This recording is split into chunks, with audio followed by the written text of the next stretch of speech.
তা আমি একটা ভিডিও এখন শ্যুট করছি, সেটা হয়তো আমি এখন পোস্ট করব না, যখনই করি তোমরা দেখতে পারবে। তো আমি কি বলবো, একটা অভাগী মেয়ে যার কপালে হয়তো মা সন্তান সুখ আছে কিনা জানা নেই আমার। এই মুহূর্তে আমার সাথে ঘটা কিছু জিনিস আমি শেয়ার করে রাখি ভিডিওতে। আমি বর্তমানে 7 সপ্তাহ 6 দিনের প্রেগনেন্ট। এটা আমার 3 নাম্বার প্রেগনেন্সি। আমার এর আগে 2টো মিসক্যারেজ হয়েছে। ফার্স্টটা ব্লাইটেড ওভাম, সেকেন্ডটা সব ভালো ছিল, বাট ব্লিডিং হয়। দেন তাও ভালো ছিল, তারপরে আর থাকেনি সে। যাই হোক, এটা আমার 3rd প্রেগনেন্সি। দুটো সন্তানকে পেটে ধরলেও আমি তাদেরকে কোলে আনতে পারিনি। আর এটা আমার 3 নাম্বার প্রেগনেন্সি, যার কিনা অনেক অনেক কষ্ট করে, অনেক যন্ত্রণা, অনেক অনেক অনেক অনেক শারীরিক যন্ত্রণা, এগুলো করে 2 বছর পর আমি কনসিভ করলাম। যখন আমি আশা ছেড়ে দিলাম তখন আমি কনসিভ করলাম। আমার মিসক্যারেজের কারণ বা আমি কনসিভ করতে না পারার কারণ আজ অবধি কোনো ডক্টর ধরতে পারেনি। এমন কোনো টেস্ট নেই আমার হয়নি, সমস্ত রকম টেস্ট হয়েছে, বাট কোনো কিচ্ছু কেউ ধরতে পারেনি, কিছু পাওয়া যায়নি। তো যাই হোক, ভগবানের কৃপায় আমি আবারও কনসিভ করি। যখন আমার 5 সপ্তাহ 4 দিন চলছে, সেই সময় আমার হালকা স্পটিং দেখা গেছে। দেন আমরা ডক্টর চেঞ্জ করলাম, অন্য ডক্টর দেখালাম। আমার প্রেগনেন্সিতে প্রত্যেক দিন আমার ইঞ্জেকশন চলে, ব্লাড থিনার ইঞ্জেকশন প্লাস উইকে একটা করে ইঞ্জেকশন। তারপরে আমরা সেটা নিই, আমার ব্লিডিং বন্ধ হয়ে যায়, ঠিকঠাক হয় রীতিমতো। আমার পরশুদিন ফার্স্ট বলবো না, 5 সপ্তাহ যখন 4 দিন, তখন আমার ব্লিডিং যেহেতু একটু হয়েছিল, স্পটিং একদম হালকা, মানে খুবই হালকা। তা যাই হোক, আমরা ভয় পেয়ে যাই, তাই আমরা ইউএসজি করি। ইউএসজি করে আমরা জানতে পারি যে ইয়ক স্যাক ভিজিবল আর কি, মানে বাচ্চার যে ঘর সেটা তৈরি হয়েছে ভেতরে। বাচ্চা যে জিনিসটার থেকে সৃষ্টি হবে, সেই মানে কি বলবো, সেই দানাটাও চলে এসছে, কিন্তু ওর হার্টবিট তখনও তৈরি হয়নি, কারণ তখন খুব ছোট, খুব সময় কম, তাই। তো সেটা আমি জানি, ঠিক আছে, তবুও টেনশন। আমি পুরো ওই রাতটা আশা ছেড়ে দিয়েছিলাম। তারপরে দেখলাম যে না, ইউএসজি রিপোর্ট তখনও ভালো আছে। ভাবলাম ঠিক আছে, হবে। দেন আমি ইঞ্জেকশন নেওয়া স্টার্ট করি। তারপরে পরশুদিন আমার ইউএসজি ছিল যে হার্টবিট এসছে কিনা সেটা দেখার। তো পরশুদিনও আমি ভাবছিলাম কি জানি কি হবে, এতবার এত ভগবানকে ডেকেছি না। এবার এখন আমি ভগবানকে বলি, তোমার যেটা ভালো মনে হয় তুমি সেটা করো।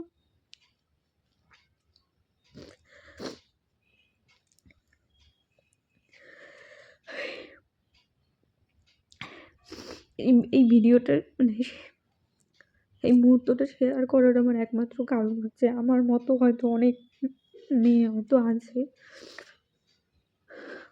তারা একা ফেস করছে না, আমিও ফেস করছি। তো তারা যেন সাহস না হারায়। আর আমার যদি সন্তান হয় কোনোদিন, তো সে দেখুক আমি কি পরিমাণ কষ্ট করে যাচ্ছি।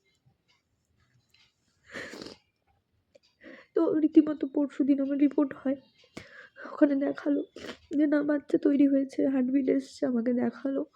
রীতিমতো আমি একটু অবাক হলাম, ভাবলাম মানে সত্যি আমার সাথে ভালোটা হচ্ছে। তাই দেখে বাড়ি এলাম। আর শুরু থেকেই আমার পুরো রেস্টে আমি। তারপরে তো সব ঠিকঠাক আছে। গতকালকে আমার ডক্টর ভিজিট ছিল, দেখাতে হবে, নাম লিখিয়েছি সকালবেলা। আমি ঠিক এই 9টা 9:15 নাগাদ আমি উঠে বাথরুম যাই, বাথরুম নাম লিখিয়ে, ডক্টরকে নাম লিখিয়ে আমি বাথরুম গেলাম স্নান করতে। নর্মালি স্নান করি আমি এখন, আগের মতো আর কিছু করতে পারি না। আমার নিজের পার্সোনাল কাজটুকু, মানে এই যে স্নান, বাথরুম যাওয়াটুকু আমি যতটুকু না করলে না অতটুকুই করি, সেরকমই করি। বেরিয়ে আসি, জাস্ট সিঁদুরটা দেই আর গায়ে আমি তেল দেই। আমার মনে হচ্ছে আমি জানি আমার 11টার পরে ডক্টর দেখানো। রীতিমতো খুশি, হ্যাঁ আমাদের বাচ্চার হার্টবিট এসছে, আমরা সবাই খুশি, এতদূর অবধি তো ভালো। আমি গায়ে তেল মাখছি, মাখার পরে আমার মনে হচ্ছে আমার ভেতর থেকে কিছু একটা নিচের দিকে গরম কিছু আসছে নিচে। আমি সেই মুহূর্তে আমার হাজব্যান্ডকে আমি বলছি, যে আমি ভাবলাম ফার্স্টে যে আমার সাদা স্রাব হয় প্রেগনেন্সিতে। আমি বললাম সেটাই। কেন যেন মনটা কেমন লাগছে। আমি বলছি কি দেখি একবার।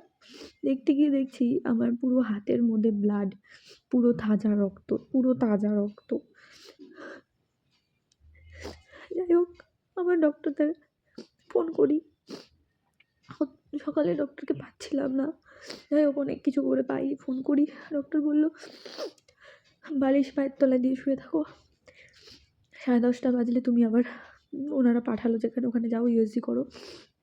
আমি ভাবলাম হয়তো আর নেই, যেহেতু তাজা রক্ত দেখেছি আমি গেলাম।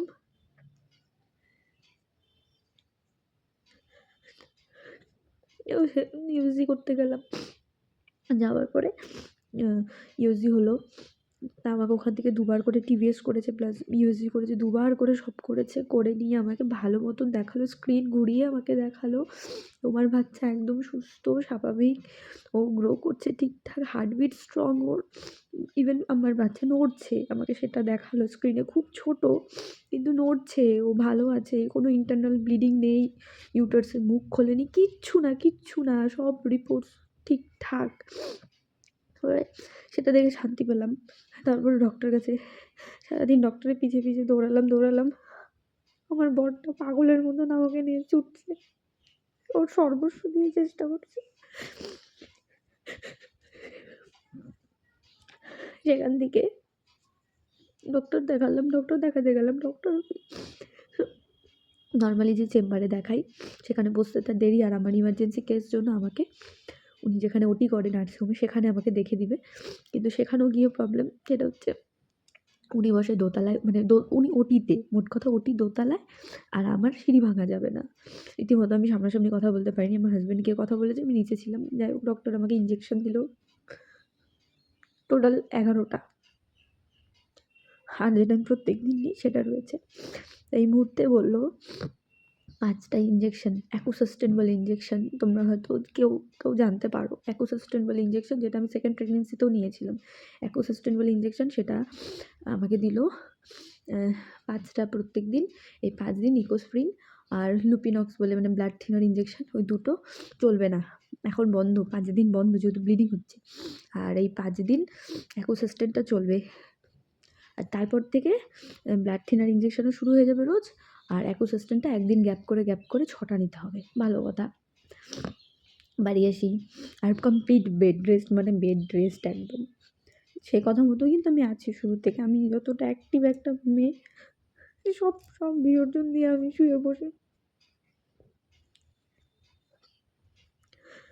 তো এবার বলি যে ইঞ্জেকশন আমাকে অ্যাকুসাস্টেন দিয়েছে, আমি জানি না, যারা কেউ যদি নিয়ে থাকো জানবে।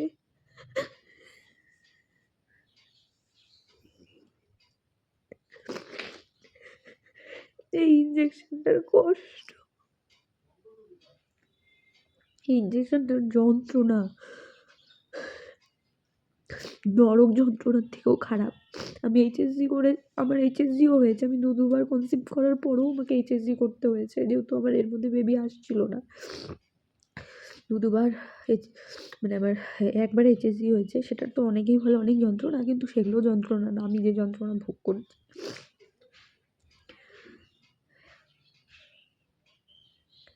তারপরে তাই ওই ইঞ্জেকশনটা নিলে আমি চলতে অবধি পারি না, আমার একা এই কাত ও কাত হতে পারি না, একদিন বাঁ কাত একদিন ডান কাত, আমার শরীরটা না কিচ্ছু নেই, কিচ্ছু নেই। আমার বাড়ির লোক কেউ কোনোদিনও আমাকে প্রেশার ক্রিয়েট করেনি যে বেবি নিতে হবে, এত কষ্ট করো। সবাই সবসময় বলে যে লাগবে না, তুমি থাকো। আমার নিজের স্বেচ্ছায় আমার মা হওয়া, আমি মা হবই, কারণ প্রতিটা মেয়ে তো হতে চায়, আমি তো একা না। যাই হোক, এত ভয়ানক ইঞ্জেকশন, এত ব্যথা নেওয়ার পরেও স্টিল নাও, কাল থেকে আজ, এখন কাল 9 তারিখ ছিল, আজ 10 তারিখ জানুয়ারি মাসের, এখন বিকেল প্রায় 4টা মতো বাজে, আমার ব্লিডিং হচ্ছে, কোনোভাবে বন্ধ হচ্ছে না, একটু একটু করে হয়েই যাচ্ছে, দেখাই যাচ্ছে। আমি জানি না কি হবে। যে যা বলছে যে যা বলছে, যে যেরকম বলছে সেরকমই করে যাচ্ছি আমরা। আমি যেগুলো কোনোদিনও মানতাম না আমি এখন সব মানি। ঠাকুরবাড়ি, তাবিজ, কবজ, ঘরবন্দ, মানে কি বলবো, আমার জানা বা আমাদের জানা যত কিছু হয় আমি সব করে গেছি। আমার হাজব্যান্ড পাগলের মতো এখানে ওখানে দৌড়াচ্ছে, কোথায় কে কি করে আটকাতে পারবে, সবাই দৌড়াদৌড়ি করছে কেউ, কিন্তু কিছুতেই কিছু হচ্ছে না। ডক্টরও বলতে পারছে না কেন হচ্ছে। আমি এত ডক্টর দেখিয়েছি, এত ডক্টর চেঞ্জ, কেউ কিছু বলতে পারছে না। সবার এক কথা, শারীরিকভাবে আমি ফিট, সন্তান ধারণের জন্য আমার সন্তান হওয়া কোনো প্রবলেম হওয়ার কথা না, তবুও এরকম তাবিজ কবজ যে যা বলছে সব করে যাচ্ছি। বাট এখন অবধি কী হবে জানি না। ডক্টর বলে দিয়েছে এখন ভগবান ভরসা। আমি জানি না কী হবে, শেষ অবধি আমি আদৌ পাবো কি না তাকে জানি না। আমি যে কথা বলছি আমার এখনও ব্লিডিং হচ্ছে। সবাই বলে পজিটিভ ভাবো, পজিটিভ ভাবো। আমি তো পজিটিভ, আমি তো শুরু থেকে কোনোদিনও ভাবিনি আমার সাথে এরকম হবে। আসলে না, পজিটিভ নেগেটিভ আমরা যাই ভাবি, উপরওয়ালা যেটা ভেবে থাকে সেটাই হয়। হয়তো আমি জানি না কী করেছিলাম, জ্ঞান তো কোনোদিন কারোর খারাপ করি না। আমার যথাসাধ্য আমি চেষ্টা করি সবার জন্য করার। কি জানি না আমার এই বেবি থাকবে কিনা, আমি তাও জানি না এখনও আমার ভেতরে। হ্যালো, কালকে আমি দেখে এসেছি রিপোর্টে সে ভালো। আজকে কি আছে আমি রিপোর্টটা, আজ রোজ দিন তো ইউএসজি আর হয় না, আমাকে নিয়ে টানা হেঁচড়াও করা যায় না। আমি যেটুকু ফিল করি এখন অবধি ও আমার ভেতরে আছে ভালো, কিন্তু আমি জানি না। আগের বারেরটাও এরকম করেই চলে গেছে, এবারেরটাও আমি জানি না কি হবে। মা আমাদের কি কষ্ট, যারা আমার মতন পেশেন্ট, আমার মতন ভুক্তভোগী, বিশ্বাস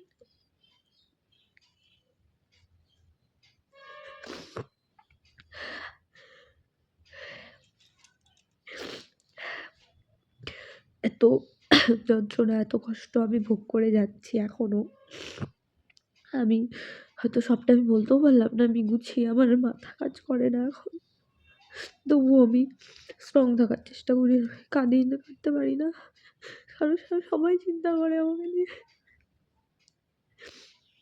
জানি না কি হবে, জাস্ট আমি করে রাখলাম ভিডিও। আমার এই মুহূর্তে সিচুয়েশন আমি এই কারণেই রাখলাম, সন্তানরা যখন মা বাবাদের বলে না জন্ম দিলে কেন যখন কিছু করতে পারো না,